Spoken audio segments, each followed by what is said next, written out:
오늘 사도행전 16장 16절 25절 말씀을 중심으로 감옥에서의 찬송에 대한 기회를 나누고자 합니다.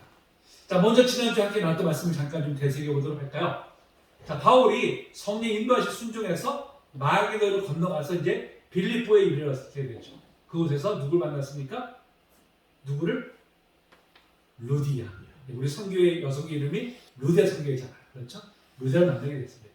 루디아가 이제 복음을 영접하고 자신의 집을 교회로 헌신함으로 바로 그곳에서 유럽 최초의 교회가 탄생하게 됩니다. 근데 루디아가 복음을 영접하게 된 것은 그의 자신의 결단이 아니었죠. 성령께서 그의 마음을 열어주셨기 때문이죠.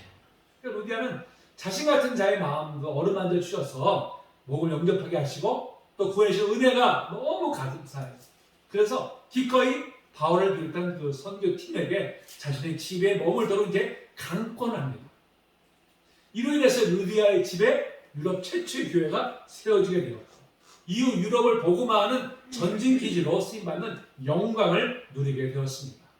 자, 우리도 루디아와 같이 아무 공로도 없지만 하나님의 전적인 은혜로 복음을 영접하고 구원받게 되었습니다.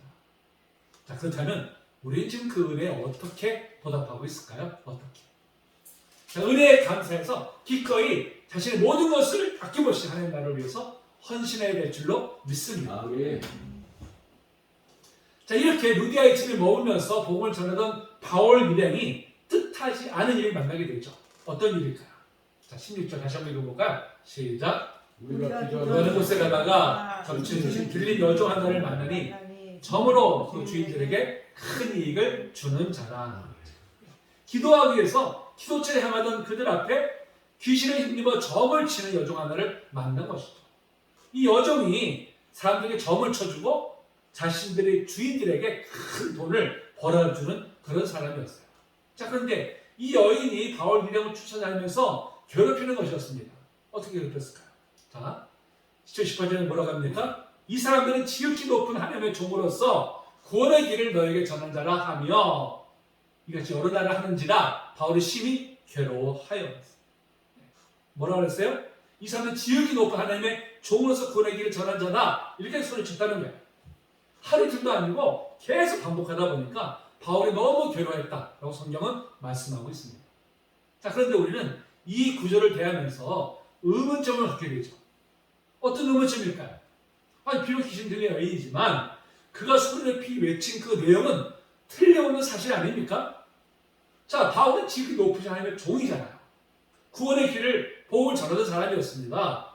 근데 어떻게 보면 이 여인이 앞장서서 전도한 것이나 마찬가지인데 왜 괴로워했을까라는 의문점을 우리가 갖게 되는 것이죠. 자, 우리는 하나님 하면 우리가 믿는 하나님 선뜻 떠오르게 되죠. 그래서 이 여인이 소리 높이 외친 하나님도 우리가 믿는 그 하나님을 가리키는 것이다 라고 생각하게 됩니다. 근데 여러분, 이 지극히 높은 하나님이라는 이 용어는 본래 페니키아 사람들이 자신들의 신을 가리켜서 그렇게 표현했었어요. 자기들의 신을 지극히 높은 하나님이라고 표현했었습니다. 그것을 이제 헬라인들이 자신들이 최고의 신을 섬겼던 제우스 신을 가리켜서 지극히 높은 하나님이라고 이제 그렇게 호칭을 한 것입니다.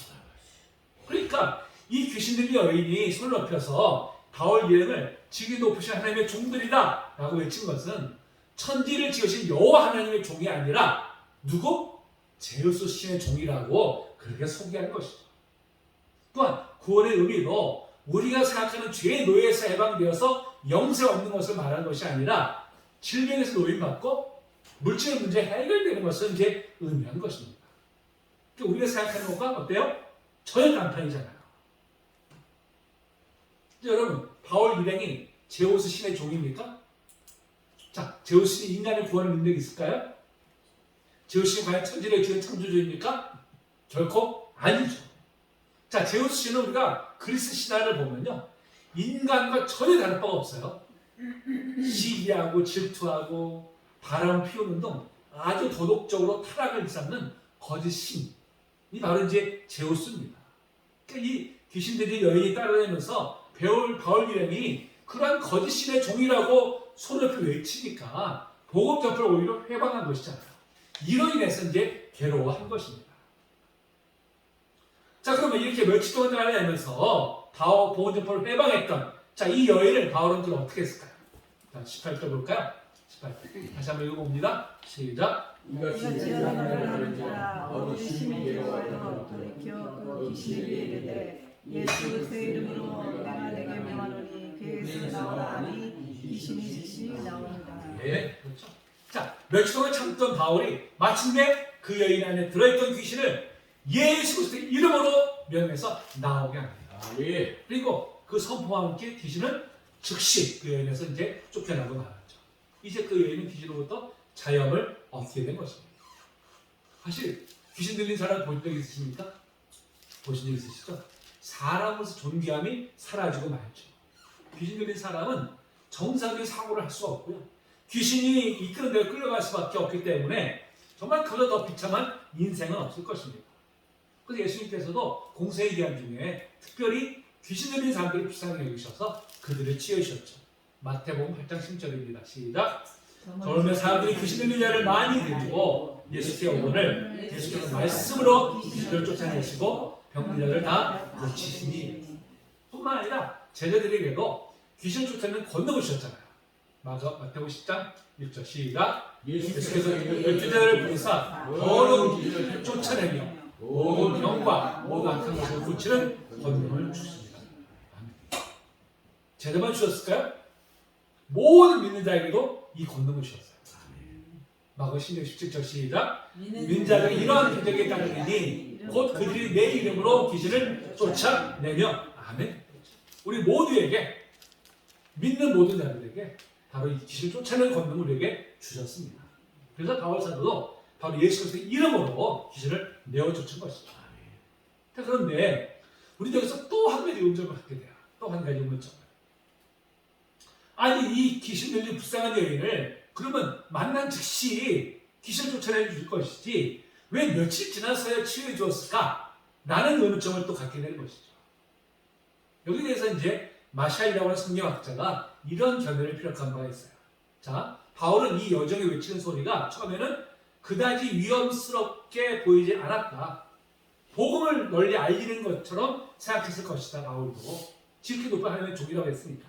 근데 여러 날이 경과하는 동안 바울은 이 여인이 악한 영에 사로잡혀 있음을 확실히 깨닫게 되어서 마침내 예수 이름으로 귀신을 축출한 것이다. 자, 이 견해가 그럴 듯하죠? 근데 또 다른 견해가 있어요. 그게 뭐냐면 이 여인에게 들어있던 귀신을 내어 쫓게 되면 그들의 주인들과 어떻게 해요? 부득불 부딪히게 될 것이잖아요. 그로 인해서 복음 전파에 장애를 겪게 될 것을 우려해서 주저했다고 보는 그런 견해도 있습니다. 그런데 더 이상 내버려뒀다가는 복음 전파에도 더 큰 장애가 생길 것을 이제 우려를 해서 마침내 귀신을 내어 쫓았다라고 보는 견해입니다. 자, 하여튼 어떤 견해든지 바울은 자신의 안위나 유익보다 복음 전파를 가장 최우선의 가치로 두었음을 알 수가 있습니다. 그에게 있어서 복음 전파보다 우선하는 것은 없었어요. 이는 훗날 로마 감옥에 있으면서 빌립보 교회에 보낸 편지에서도 잘 나타나고 있습니다. 자, 빌립보 1장 12절 18절 읽어볼까요? 시작. 내가 당한 일이 도리어 복음 전파에 진천이 된 줄을 너희가 알기를 원하노라. 그럼 무엇이냐? 거칠애로 하나 참으로 하나 무슨 방도로 하든지 전파되는 것은 그리스도니 이로써 나는 기뻐하고 또한 기뻐하리라. 아멘. 바울 사도는 자신이 감옥에 갇힘으로 도리어 복음이 더 넓게 전파되는 것을 기뻐한다고 말합니다. 이렇게 고백할 수 있는 것은 자신이 아니보다도 복음 전파를 우선되는 가치로 여겼기 때문이죠. 여러분, 사람의 본성에는 누구나 다 이기적인 면이 다 담겨져 있습니다. 그렇죠? 그 어떤 것보다도 자신의 안위나 유익을 우선하기 마련이죠. 자, 그럼에도 이렇게 이기적인 본성을 극복하고 복음을 전파를 최우선 가치로 둘 수 있었던 것은 바로 하나님의 은혜로 말미암아 인간의 본성을 뛰어넘는 새 사람으로 거듭났기 때문이죠. 바로 성령의 역사입니다. 성령께서 새 사람으로 건너게 하셨기 때문에 이렇게 이기적인 본성을 뛰어넘을 수가 있었던 것이죠. 여러분도 과거에는 자신의 안위나 유익을 우선하는 이기적인 본성에 충실했던 그런 사람들이었습니다. 자신의 유익을 추구하는 것을 최고의 가치 여기면서 살았던 사람들이었었어요. 그러나 이제 우리는 자신의 유익보다도 하나님께서 우선하는 사람들로 변화되었습니다. 아멘. 자신의 영광보다 하나님의 영광을 우선하는 사람들로 변화되었습니다. 아멘. 이런 변화야말로 바로 성의 역사하심으로 새 사람을 거듭난 확실한 증거가 되는 줄로 믿습니다. 아멘. 자, 이렇게 바울이 예수 그리스도의 이름으로 여인에게 들던 귀신을 내어 쫓음으로 이 여인은 자유를 얻게 되었어요. 그러나 이 여인의 주인들 어떻게 반응했을까? 자, 19절 볼까요? 시작. 여정의 주인들은 자기 수익에 소망이 끊어진 것을 보고 바울과 신라를 붙잡아 장터로 관리들에게 끌어갔다가 바울과 신라를 붙잡아가지고 장터에 있는 관리들에게 끌고 갑니다. 그래서 장터라는 것이 헬라어로 아고라라고 하는데요. 여기는 중요한 재판이나 민회가 열리는 그런 장소를 의미합니다. 자, 그들이 이렇게 한 연유가 뭘까요? 오로지 자신의 수입이 끊어진 것에 대해서 분노했기 때문이죠. 이 여인을 통해서 더 이상 큰 돈을 벌 수 없기 때문에 이렇게 이제 한 것입니다. 근데 여러분, 사실 사람이 양심이 있다면 귀신이 들렸다가 치유를 받은 것을 의당 함께 기뻐해야 마땅하지 않겠습니까? 그동안도 이 여인을 통해서 좀 많은 수입을 올렸다면 이제 그에 자족하고 이 여인이 이제 온전한 사람으로 살아가는 것에 대해서 기뻐하는 것이 인간된 도리가 아니냐 하는 것이죠. 그러나 이 여정의 주인들은 오직 자신의 수입이 끊어진 것에 대해서 크게 분노했습니다. 자, 이를 볼 때 이 여인의 이 주인들에게 있어서 가장 소중한 가치가 뭘까요? 돈이요, 돈. 오직 돈을 많이 버는 일이었죠. 더 많은 돈을 버는 일이라면 인간성조차도 포기할 수 있었던 사람들이었습니다. 근데 여러분, 돈은 인격체가 아닙니다. 비인격체예요. 비인격체를 섬기게 되면 인격적인 존재도 비인격적인 존재로 변질되고 맙니다. 그러니까 우리가 돈 앞에서 인간성을 상실하는 이유가 뭐예요? 바로 비인격체인 돈을 숭배하기 때문에 그렇습니다. 여러분, 인간의 가치는 이 세상 그 어떤 것과도 바꿀 수 없는 가장 존귀한 존재입니다. 천하보다 더 귀한 존재가 바로 인간의 생명이잖아요. 그런데 돈 앞에서는 이 천하보다 더 귀한 생명조차도 짓밟아 버리는 일이 쉽게 일어납니다. 특히 오늘 한국 사회가 더 그렇게 변질되어 가고 있어서 심히 안타까운 마음이죠. 근래 들어와서 이 한국 사회가 온갖 병폐가 여기저기서 터져나와가지고 사회 문제가 되고 있습니다. 저는 그 근원에 바로 이 한국 사회 구성원들이 이 비인격체의 돈을 숭배한 결과라 그렇게 저는 생각을 합니다. 저희가 말씀드렸듯이 지난해 OECD 국가를 대상으로 해서 가장 귀하게 여긴 가치가 무엇인가 라는 것을 설문했어요. 대부분의 나라가 뭐라고 답했느냐면 가정이다. 가정이 최우선이다 라고 답했는데 유독 한국만 어떻게 했어요? 돈이다 이렇게 응답했습니다. 돈이다. 이 사회 구성원들 상당수가 정말 돈의 노예로 전락해 가고 있다는 것을 보여주는 하나의 신뢰라고 할 수 있죠. 여러분, 이러한 현상이 심화될 때 온갖 사회 문제가 터져나오게 되고요. 결국 사회 구성원 모두가 다 고통받게 될 것입니다. 물론 돈이란 많을수록 좋아요. 그렇죠? 돈 싫다는 사람 없습니다. 많을수록 좋죠. 많이 쓰면 좋은 게 많지 않습니까? 많이 베풀 수도 있고요. 편리함을 줄 수도 있고요. 그러나 돈이 인간의 도구가 되어야 함에도 인간의 도리여 돈의 노예가 됨으로 인해서 인간성을 상실한 채 황폐되어 가는 것이 그게 바로 문제인 것이죠. 앞서 귀신 들린 여인이 귀신에게 사로잡혀가지고 귀신이 이끄는 대로 행할 수밖에 없었다면 현대인들은 돈의 노예가 됨으로 인해서 돈이 이끄는 대로 이리저리 굴려다니는 그런 형국이 되고 말았습니다. 자, 성경은 이처럼 탐욕이라는 우상을 숭배하는 인간의 상태를 특별히 배를 이용해서 이 배를 이용해서 표현하고 있습니다. 자, 로마서 16장 10절 18절 읽어봅니다. 시작. 형제들아, 내가 너희를 권하노니 너희가 배운 교훈을 거슬러 분쟁을 일으키거나 결태하는 자들을 살피고 그들에게서 떠나라. 이 같은 자들은 우리 주 그리스도를 섬기지 아니하고 다만 자기들의 배만 섬기나니 교활한 말과 아첨하는 말로 순진한 자들의 마음을 미혹하느니라. 배를 섬긴다는 것은 뭐예요? 탐욕을 우상으로 섬긴다는 의미입니다. 이렇게 탐욕을 이해한 것이 뭐예요? 그게 돈이잖아요.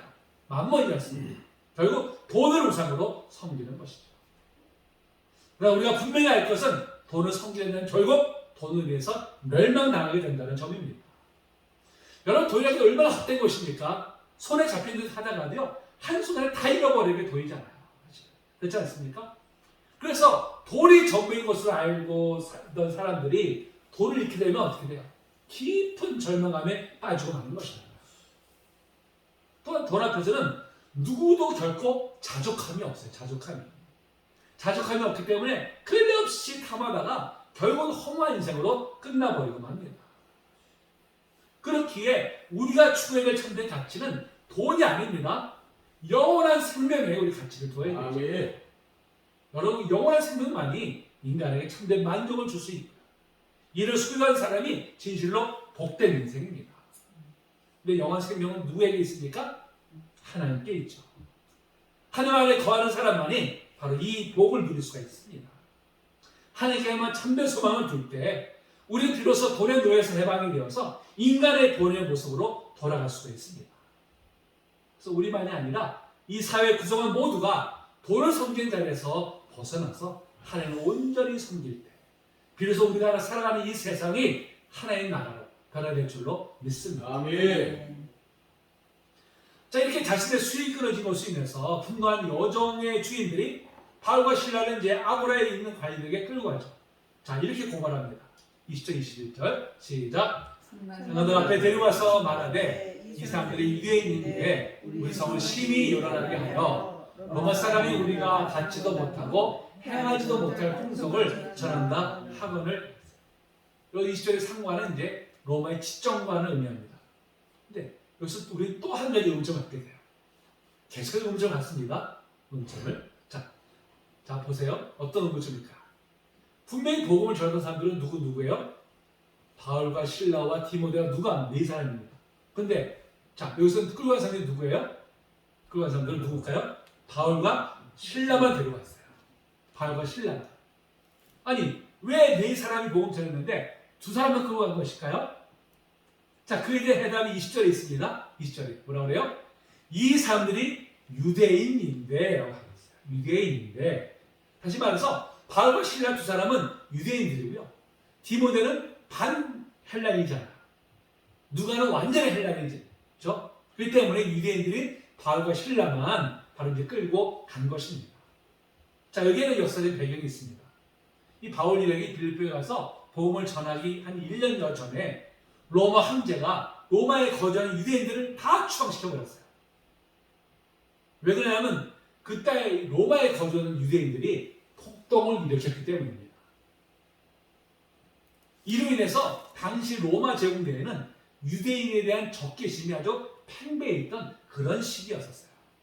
그러니까 귀신 들렸던 여인의 주인들이 바울과 실라만 갈리들에게 끌고 간 것은 바로 이러한 유대인들에 대한 적대감을 이용해가지고 자신들의 분노를 풀고자 함이었던 것이죠.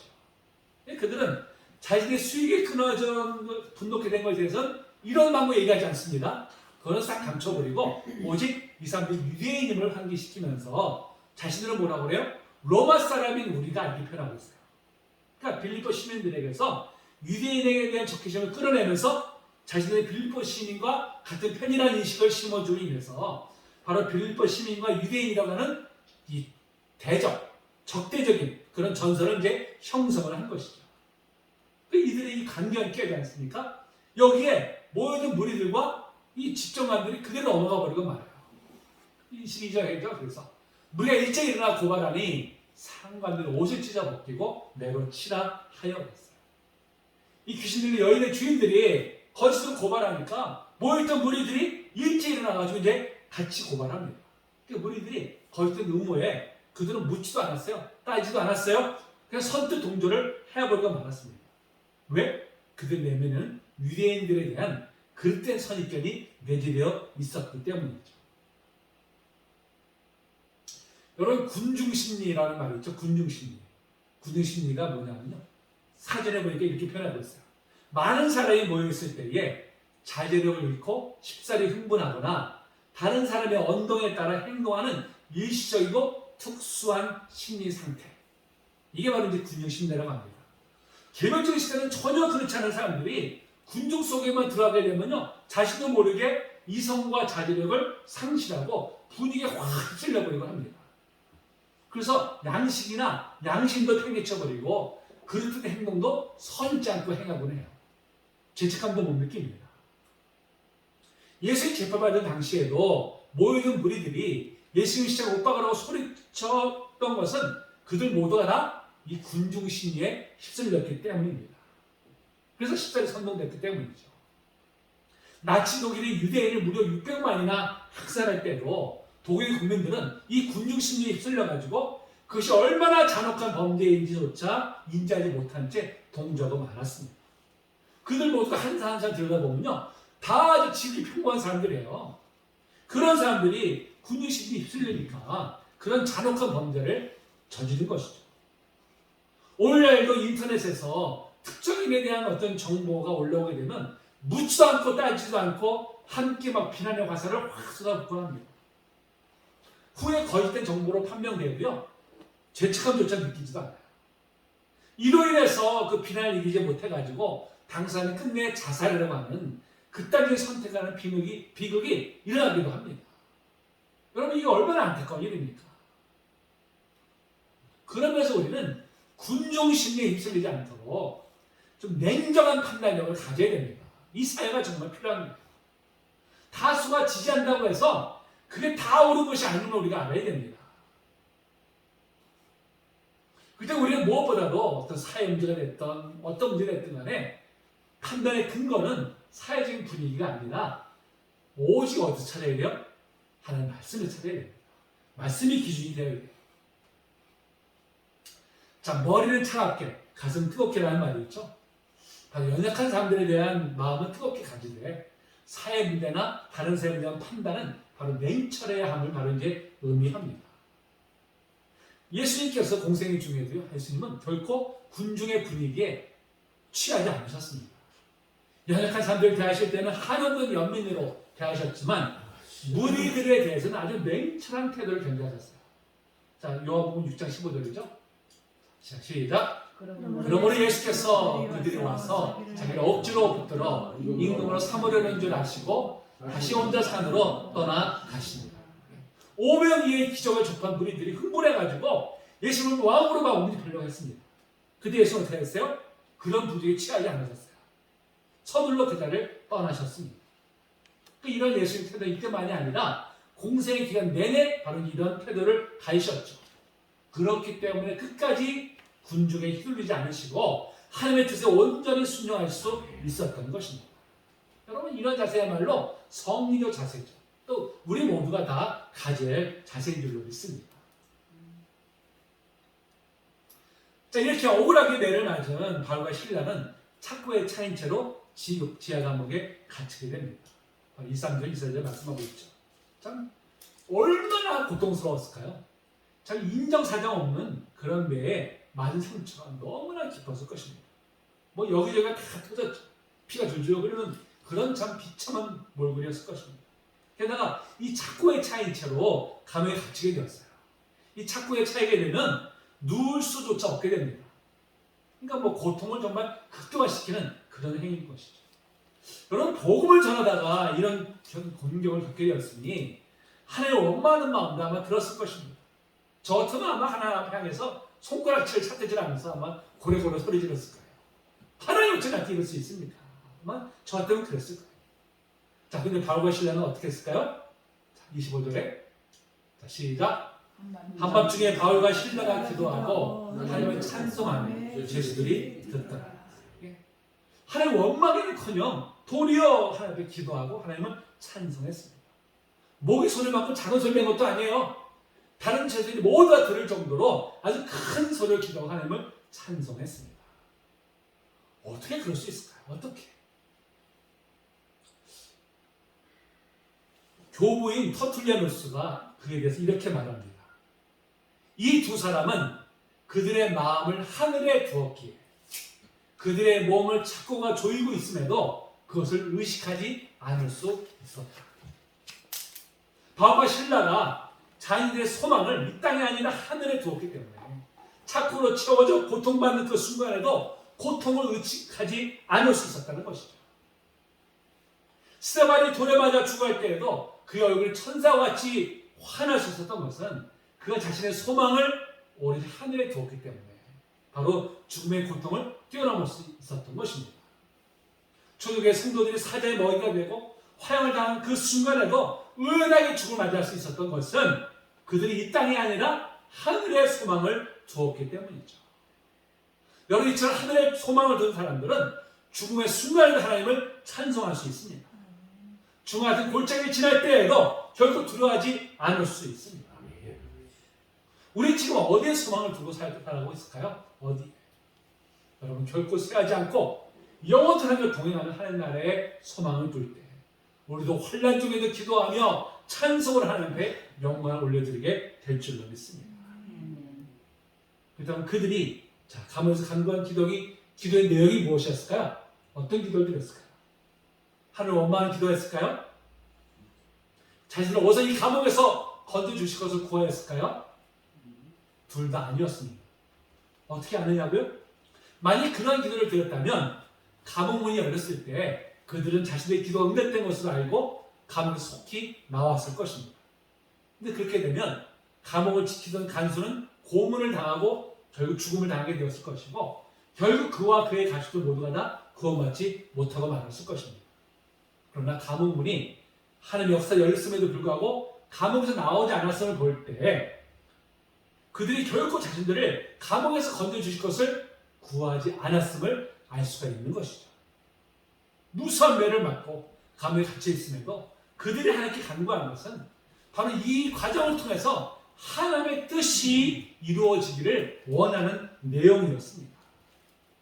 그들은 자신들이 비록 억울하게 매를 맞고 감옥에 갇혔지만 그러면서 이를 허락하신 하나님의 뜻이 있음을 분명히 믿었습니다.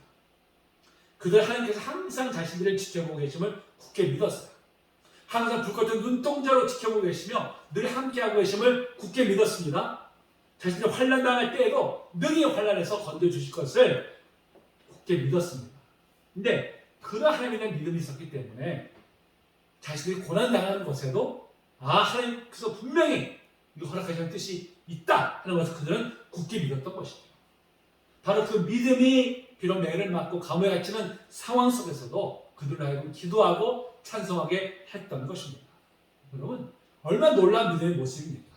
우리에서는 정말 감히 상상조차 할 수 없는 바로 그런 숭고한 모습이죠. 정말 그러한 역경에 처했음에도 하나님의 원망은커녕 하나님의 뜻이 이루어지기를 구하는 이 바울과 실라야말로 정말 위대한 믿음의 사람들이죠. 우리가 추구해야 될 참된 믿음의 본이 되는 줄로 믿습니다.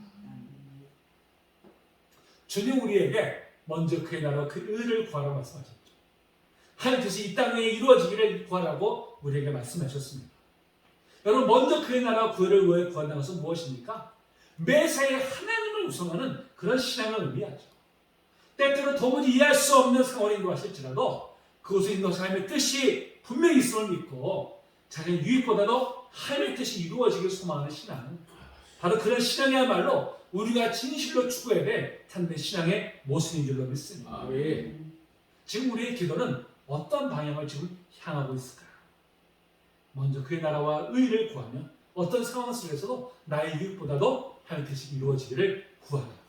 저는 되시기를 주님으로 축복합니다. 자, 이렇게 감옥에 갇혀서도 기도하고 찬송할 때 다른 죄수들이 들었다라고 성경은 말씀하고 있습니다.